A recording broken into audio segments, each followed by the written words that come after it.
விஷயமா இல்லனா இங்க மாவட்ட ஆட்சிகள் எதை முன்னோக்கி ஆளும் திமுக அரசுக்கு எதிராக திக போராட்டம் செஞ்சிருக்கு சார்? இல்லைங்க, அது இந்த தீக்காட கேளுங்க.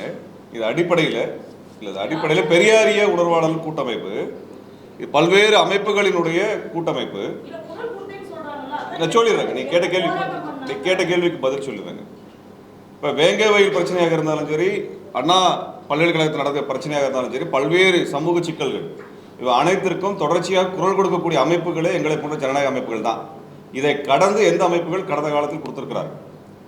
இந்த தமிழ்நாட்டில் இருக்கக்கூடிய சமூக பிரச்சனை, சூழலியல் பிரச்சனை அல்லது சாதிவெறி மதவெறி பிரச்சனைக்கு எதிராக ஏதேனும் ஒரு சங்கி அமைப்போ ஏதேனும் இந்துத்துவ அமைப்புகளோ கடந்த காலத்திலோ நிகழ்காலத்திலோ போராடி இருக்கிறார்களா என்றால் இதுவரை இல்லை.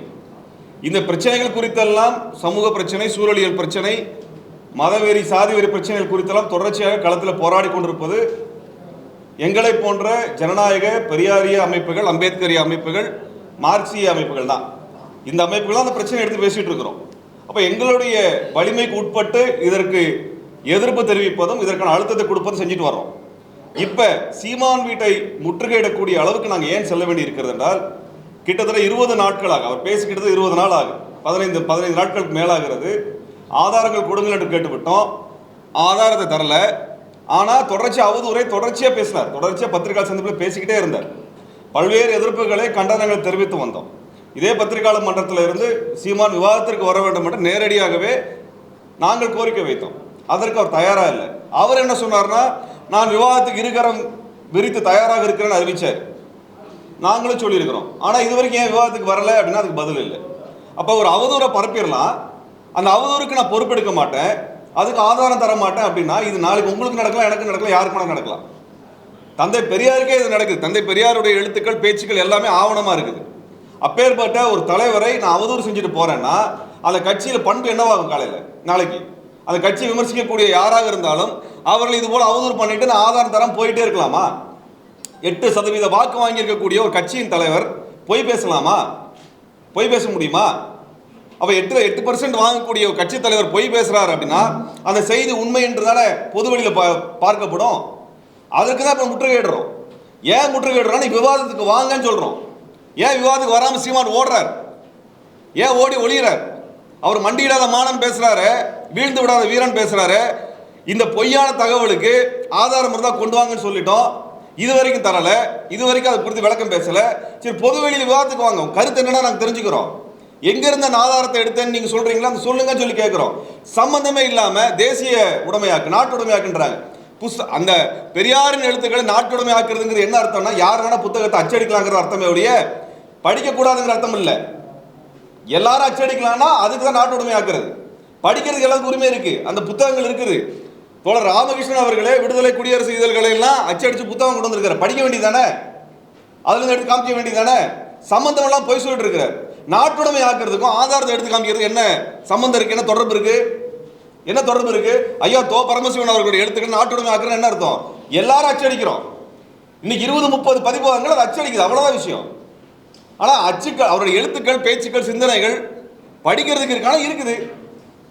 அப்ப சீமான் செய்யக்கூடிய விஷயம் என்னன்னா, நாளைக்கு இன்றைக்கு இருக்கக்கூடிய தமிழ்நாட்டில் மிகப்பெரிய அளவில் கொண்டாடப்படக்கூடிய தலைவரையே நான் இழிவுபடுத்துவேன், ஆதாரம் தர மாட்டேன் அப்படின்னா நாளைக்கு இது யாருக்கு வேணா நடக்கும், எப்பேற்பட்ட சாமானியருக்கு இது நடக்குங்கிறதுல தான் நாங்கள் கேள்வி எழுப்புறோம். ஆகவே சாமானியர்களுக்கு இது நடக்கக்கூடாது. இது பெரியாருக்கே நடக்குதுனால பெரியார் கேள்வி வைக்கிறது யார் இல்லைங்கிற இடம் தான் இருக்குது. அதனால தான் இன்றைக்கு இயக்கங்கள் நாங்கள் போராட்ட காலத்துக்கு வந்திருக்க வேண்டிய தேவை இருக்கு. இன்றைக்கு பாலியல் பிரச்சனை நடக்குதுன்னா அதற்கான மூல காரணங்களை கண்டறிந்து தீர்க்க வேண்டிய கடமை ஆளும் அரசுக்கும், காவல்துறைக்கும், ஊடகத்துறைக்கும், எங்களை போன்ற அமைப்புகள் எல்லாத்துக்குமே இருக்குது. அது குறித்தான கல்வியிலிருந்து புரிதலிருந்து எல்லாத்துக்குமே இருக்குது. அந்த பொறுப்புகள் எல்லாம் எடுத்துக்குவோம். குற்றவாளியை கைது செய்ய வேண்டும் என்கிற இடத்தில் நாங்கள் தொடர்ச்சியான அழுத்தம் கொடுக்கறதா காரணமே ஒழிய வேங்கவேல் பிரச்சனைக்கு சீமானதா போராட்டம் நடத்தினாரா? ஏதாவது போராட்டம் நடத்திருக்காரா? அல்லது பாரதிய ஜனதா கட்சி போராட்டம் நடத்திருக்கா? நானே 10 போராட்டத்துக்கு மேல வேங்கவேலுக்கா போராட்டத்தை பங்கெடுத்திருக்கிறேன். நீங்களே பார்த்துருக்கிறீங்க. எத்தனை போராட்டத்தை சீமான் நடத்திருக்க? திமுகவுக்கு எதிராக சீமான் நடத்தின போராட்டங்கள் எத்தனை? அது சீமான் சொல்லுவாரா? சீமான் சொல்லுவாரா? அவர் நேரம் முதலமைச்சரை பார்த்து ஸ்டாலின் ஆட்சி சிறப்பாக இருக்குது சமரசம் பண்றாருல்ல, அவரை கேளுங்க என்ன போராட்டம் பண்ணாருன்னு. ஆக தமிழ்நாட்டில் சமூக பிரச்சனைகளுக்கு கேள்வி எழுப்பக்கூடிய அமைப்புகள் நாங்கள் தான். அது எந்த கட்சி ஆட்சியில் இருந்தாலும் நியாயத்திற்காக கோரிக்கை கொடுக்கக்கூடியவர் நாங்கள் தான். பாரதிய ஜனதா கட்சியோ நாம் தமிழர் கட்சியோ அதற்கெல்லாம் வீதியில் இறங்கி சீமானெல்லாம் போராட்டம் நடத்தல. அண்ணாமலை போராட்டம் நடத்துறேன்னு வந்துட்டு ஆட்டோல ஏறி ஓடி போனாரா இல்லையா? எல்லாரும் தானே பார்த்தோம், ஊடகத்தில் பார்த்தோம்ல. ஒரு சாதாரண கைதுக்கு காலையில கைது பண்ணி மாலையில் விடக்கூடிய கைதுக்கு அண்ணாமலை பயந்து ஆட்டோல ஏறி ஓடி போனார். இவங்கெல்லாம் வீரனுங்களா? கடந்த 3.5 வருஷம் சீமான் என்ன போராட்டம் பண்ணியிருக்காரு? தமிழ்நாட்டில் என்ன போராட்டத்தை பண்ணியிருக்கிறார்? பாரதிய ஜனதா கட்சிக்கு எதிராக பண்ணது இல்லை, திமுகவுக்கோ அதிமுகவுக்கு எதுக்கு எதிராக ஒரு போராட்டம் பழக்கமே கிடையாது. எல்லா போராட்டத்திலும் வந்து தலையை காமிச்சிட்டு போயிடுவார். எல்லாமே பிரஸ் மீட்ல மட்டும்தான் அவர் பேசியிருக்கிறார். பத்திரிகையாளருக்கு முன்னாடி கோவப்படுவார், பத்திரிகையாளர்களை இழிவா பேசுவார். பத்திரிகையாளர் யாராவது கேள்வி கேட்டுட்டா அதுக்கு பதில் சொல்ல தெரியலன்னா அதுக்கு வந்து கத்துவார். மத ரீதியாக சுட்டி காட்டுவார், ஜாதி ரீதியாக குறிப்பா வந்து பேசுவார். எந்த சேனல்னு கேட்பார். இந்த மாதிரி ஏதாவது நாங்கள் இயக்கங்கள் நாங்கள் பேசியிருக்கிறோமா என்னைக்காவது? அதனால அவர் வீரமெல்லாம் மைக்கு முன்னாடி தாங்க. அது பிரஸ் மைக்கா இருந்தாலும் சரி, மேடை மைக்கா இருந்தாலும் சரி. அதனாலங்க சமூக பிரச்சனைக்கு நாங்கள் தான் குரல் கொடுத்துட்டு இருக்கிறோம். சமூக சீரழிவு பிரச்சனைகளுக்கும் நாங்கள் தான் பேசிக் கொண்டிருக்கின்றோம். இந்த கட்சிகள் பேசவில்லை. நாங்கள் இன்றைக்கு சீமான் விட முற்றுகையிடுவதற்கான காரணமே தொடர்ச்சியாக பொய்ய பேசிட்டு இனிமேல் சீமான் தமிழ்நாட்டிற்குள்ளாக அரசு செய்ய முடியாது. வெளிப்படை சீமான் சொல்லிக்கிறோம். நாளைக்கு முற்றுகைக்கு நாங்கள் வர்றதுக்கான காரணமே நீங்கள் பேசுகிற பொய்க்கு நீங்கள் வருத்தம் தெரிவித்து நேரடியாக வெளிப்படையாக விவாதத்துக்கு வந்து நிற்கணும். நீங்கள் உண்மையாலுமே ஆதாரத்தின் அடிப்படையிலாம் பேசுனீங்கன்னா விவாதத்துக்கு வாங்க சார். ஏன் பயந்து விடுறீங்க? நான் ஊரில் இருக்க மாட்டேன் உங்கள் ஆளுங்களை விட்டு எதுக்கு அறிக்கை விடுறீங்க? நீங்கள் தான் மண்டியிடாத மானஸ்தானாச்சே, வந்து நிற்க வேண்டியதான விவாதத்துக்கு. நாங்கள் எங்களை எதுக்கு உங்கள் வீடு வரைக்கும் இழுத்து வந்தீங்க? நாங்கள் உங்கள் வீட்டை முற்றுகிடுவோம்னு சொல்லி எத்தனை நாள் ஆகுது? கிட்டத்தட்ட 10 நாள் ஆகுது. 10 நாளாக பதில் இல்லை. 10 நாளாக விவாதத்துக்கு வர்றதுக்கு தயாராக இல்லை. அப்போ நாங்கள் என்ன தான் பண்ண முடியும்? நீங்கள் பாட்டு போய் பேசிட்டு போயிட்டே இருப்பீங்க, நான் பார்த்துட்டே இருக்கிறதா? அதனால தான் இந்த முற்றுகையும் இந்த போராட்டத்தையும் நாங்கள் நடத்துகின்றோம்.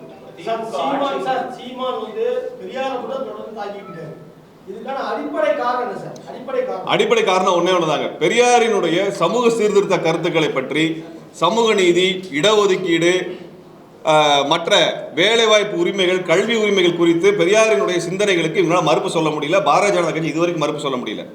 ஒருவரை இழிவு செய்யணும்னா பெண் விடயத்தில் இழிவு செய்ததன் மூலமாக அந்த நபரையே இழிவு செய்திடலாம், அதன் மூலமாக அந்த கருத்துக்கு நிராகரிக்க செய்யலாம் என்பது இந்த திட்டத்தை வகுத்து இதற்கான புத்தகத்தை கொண்டு வந்தவர்கள் RSS கட்சியினர். சீமான் பேசக்கூடிய ஒவ்வொரு எழுத்தும் வரிக்கு வரி RSS புத்தகத்தில் இருக்கக்கூடிய அவதூறு பிரச்சாரங்கள். அதுக்கு RSS இதுவரைக்கும் ஆதாரம் கொடுத்ததே கிடையாது. அவங்க ஏன் பண்றாங்கன்னா, பெண்கள் குறித்தான ஒரு அவதூறை பரப்பணும்னா சாதாரண மக்கள் உடனே எடுத்துக்குவாங்க. அதனால தான் அதை பேசுறாங்க, வேற ஒரு காரணமும் கிடையாது.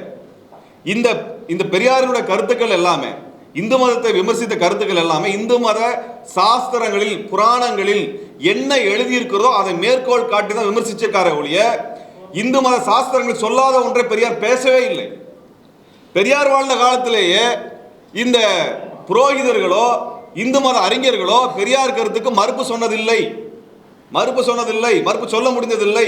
புராணங்கள் இதெல்லாம் இல்லை என்று அவர்கள் சொன்னதே இல்லை. சாஸ்திரங்கள் இதெல்லாம் இல்லை என்று எந்த இந்து மத மடாதிபதிகளும் சொன்னதில்லை.